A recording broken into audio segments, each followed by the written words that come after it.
Yo, what's up mga kaibigan? Nali na tayo magkwentuhan. Madami ang nagulat ng bitawan ng San Antonio Spurs ang former 9th overall pick noong 2022 NBA draft Jeremy Sohan kahapon. Hindi nga nila ito trinade bagkus literal na nakat lamang ito sa lineup. Surprising ito dahil nag-average din nga siya last season ng almost 12 points and 7 rebounds per game on more than 50% shooting sa field.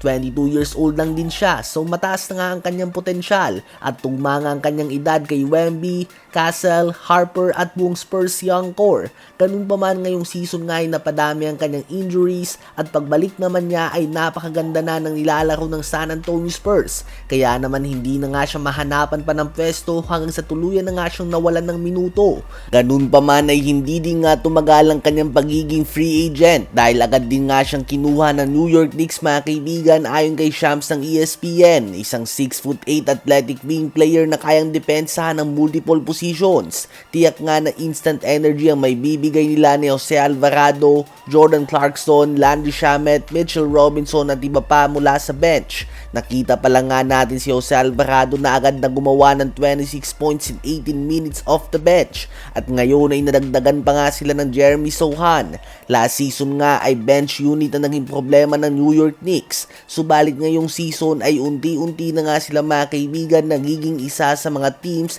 na may malakas talaga na bench. Hindi na nga sila aasa lamang sa kanilang starting five pagpatak ng playoffs. Ano ba masasabi nyo sa pagkakakuha ng New York Knicks kay Jeremy Sohan? Habang ang number 2 pick last NBA draft Alexander Sarr ay out ng at least 2 weeks o 2 linggo dahil sa hamstring injury. Dahil dyan ay out din nga siya sa Rising Stars game na magaganap bukas. Si Alex Sarr nga ay nagtatala ng impresibong 17 points, 8 rebounds, 3 assists and 2 blocks per game sa kanyang second NBA season.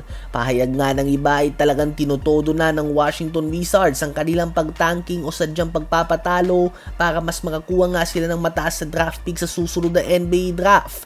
Wala na nga silang balak pa na palaruin si Trae Young at Anthony Davis ngayong season at ngayon without Alexander Sarr, mas mahihirapan nga ang team na ito na manalo.